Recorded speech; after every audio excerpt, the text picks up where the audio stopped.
मुश्किल के एक पल में ऑफिसर रेल कार में कूद गए और स्पीड बढ़ाने के लिए तेजी से कंट्रोल लीवर दबाने लगे। हाँ, हैरानी की बात है कि आदमखोर सुअर के हमले से उन्हें चोट नहीं लगी, बल्कि इससे रेल कार और भी तेज हो गई। सुअर उनके ठीक सामने था, इसलिए दोनों ने एक पल के लिए भी गाड़ी धीमी करने की हिम्मत नहीं की और तेजी से आगे बढ़ने के लिए एक्सीलेटर दबाते रहे। अचानक आगे एक अंधेरा घुमावदार माइन शाफ्ट दिखाई दिया। इस समय दोनों को डर की कोई परवाह नहीं थी और वे अंदर घुस गए। उन्हें लगा कि संकरा रास्ता सुअर के लिए ठीक नहीं होगा, लेकिन अचानक 100 टन का जंगली सुअर राजा सीधे अंदर घुस गया और शाफ्ट की छत को सहारा देने वाले लकड़ी के बीम को जहां भी गया तोड़ता गया। दोनों ने एक पल के लिए भी रुकने की हिम्मत नहीं की। थोड़ी सी भी रुकावट का मतलब सुअर के जबड़ों में मौत हो सकती थी। पूरे रास्ते उनके दिल डर से धड़क रहे थे। आखिर में रेल कार एक खाली फैक्ट्री में जा घुसी और ऐसा लगा जैसे कुछ देर के लिए उनके पीछे वाला सुअर बच निकला हो। लेकिन इससे पहले कि वे सांस ले पाते, उन्होंने अचानक पाया कि मलबे के ढेर ने उनका रास्ता रोक दिया है। फिर भी रेल कार अपनी तेज रफ्तार से आगे बढ़ती रही। पुलिस अफसर डर गया और उसने इमरजेंसी स्टॉप के लिए हैंड ब्रेक दबा दिया। हालांकि ब्रेक लगाने के बाद भी इनर्शिया से आगे बढ़ रही तेज रफ्तार रेल कार तेजी से आगे बढ़ती रही। उनके ठीक सामने नुकीले स्टील के सरिये थे। शुक्र है दोनों आदमी लकी थे, उन्होंने समय पर ब्रेक लगा दिया था और अपनी जान बचाकर भाग निकले। जैसे ही उन्होंने राहत की सांस ली, आदमखोर सुअर की दहाड़ उनके पीछे से फिर से गूंजी। दोनों आदमी तुरंत डर गए और भागने का रास्ता ढूंढने लगे, लेकिन वह कांटेदार तार से मजबूती से ब्लॉक था। उनके पास एक कोने में डर से कांपते हुए एक छोटी सी झोपड़ी में छिपने के अलावा कोई चारा नहीं था। आदमखोर सुअर अचानक उन्हें ढूंढते हुए फैक्ट्री में घुस आया। वह लगातार उनका पीछा इसलिए कर रहा था क्योंकि उसके सुअर के बच्चे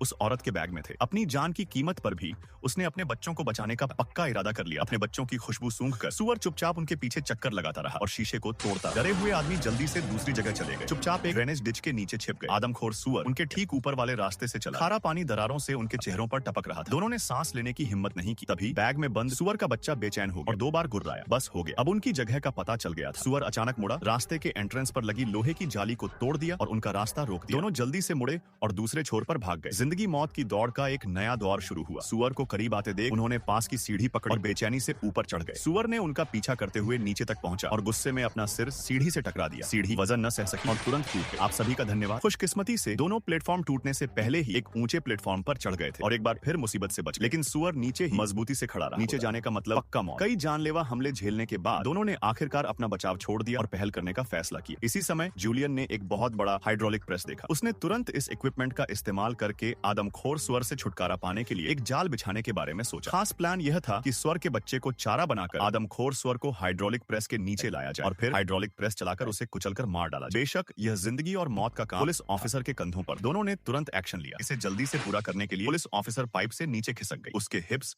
जो पहले आदमखोर सुअर के दांतों से घायल हो गए थे, फिर से दुखने लगे। जब उसके पैर जमीन पर पड़े, आदमखोर सुअर ने देखा और तुरंत उस पर झपट पड़ा। घबराहट में उसने अपने नितंबों को ढक लिया और जल्दी से सुअर के बच्चे को लेकर भाग गया। सफलतापूर्वक आदमखोर सुअर का ध्यान अपनी ओर आकर्षित कर लिया। दूसरी ओर जूलियन ऊपर पाइप से नीचे हाइड्रोलिक प्रेस की ओर दौड़। उसने लिफ्टिंग स्विच चालू किया और पुलिस अधिकारी सुअर के बच्चे को लेकर हताश होकर हाइड्रोलिक प्रेस की ओर दौड़ा। शिकार के लिए उत्सुक आदमखोर सुअर को इस बात का बिल्कुल भी पता नहीं था कि वह एक जाल में गिर गया है और पुलिस अधिकारी द्वारा रुकने से पहले उसे सफलतापूर्वक हाइड्रोलिक प्रेस की ओर फुसलाया। मुड़ो तैयार। फेंके जाने के बाद सुअर के बच्चे को दर्द से चीखते देख आदमखोर सुअर के दिल में दर्द हुआ और वह दहाड़ते हुए आगे बढ़ा। अधिकारी ने जल्दी से हमले को चकमा दिया, लेकिन अप्रत्याशित रूप से महत्वपूर्ण क्षण पर सुअर ने अचानक ब्रेक लगा दी। जैसे ही सुअर ऑफिसर पर हमला करने वाला, सुअर के बच्चे ने अचानक मदद के लिए डर के मारे चीख मारी। बच्चे की चीख सुनकर सुअर की भूख ने तुरंत उसकी सतर्कता पर काबू पा लिया। उसे अब अपने सामने खड़े इंसानों की कोई परवाह नहीं थी। यह जानते हुए भी आगे एक गहरी खाई है, अपने बच्चे को बचाने के लिए उसके आमतौर पर फुर्तीले कदम अजीब हो गए। वह भारी कदमों से अंदर गया और सुअर के बच्चे के पास पहुंचा। सुअर की आंखें पहले से ही आंसुओं से गीली थी। जैसे ही ऑफिसर ने देखा सुअर पूरी तरह से अंदर, उसने जल्दी से दरवाजा बंद कर दिया। ऊपर कढ़ाई वाला पर्दा तेजी से खींचा गया, जिससे एक 100 टन का फोर्जिंग हथौड़ा नीचे आया, जो सीधे सुअर के पेट में जा लगा। जाल में फंसने का प्लान एकदम सही तरीके से पूरा हुआ। उसकी आंखों में कामयाबी की खुशी साफ दिख रही थी। वह खूंखार सुअर अब हिल डुल नहीं रहा था। उसकी पहले जैसी ताकत बिल्कुल खत्म हो गई थी। भारी स्टील के स्ट्रक्चर के नीचे दबा वह दर्द भरी चीखें निकाल रहा था। ऐसा लग रहा था कि वह उन दोनों से एक हताश गुहार लगा रहा था। अपने नीचे अपने बच्चे को बचाने की उम्मीद कर रहा था। जूलियन ने रोते हुए भूखे सुअर के बच्चे को देखा। छोटा सुअर का बच्चा एक पल के ख्याल से आखिरकार बच गया। तुम्हें क्या हुआ? अब मैं कभी वापस नहीं आऊंगा। उसका मुंह लगभग खुला का खुला रह गया था। वाह, लेकिन मैं यहाँ एक सुअर पकड़ने आया था। इसके बाद ऑफिसर ने एक डेटोनेटर जलाया और उसे आदमखोर सुअर के सामने फेंक दिया। पलक झपकते ही सख्त चमड़ी वाला आदमखोर सुअर टुकड़े टुकड़े हो गया। जब ऑफिसर धमाके के झटके से जागा तो वह अपने आप गांव का पक्का सुअर पकड़ने वाला हीरो बन गया।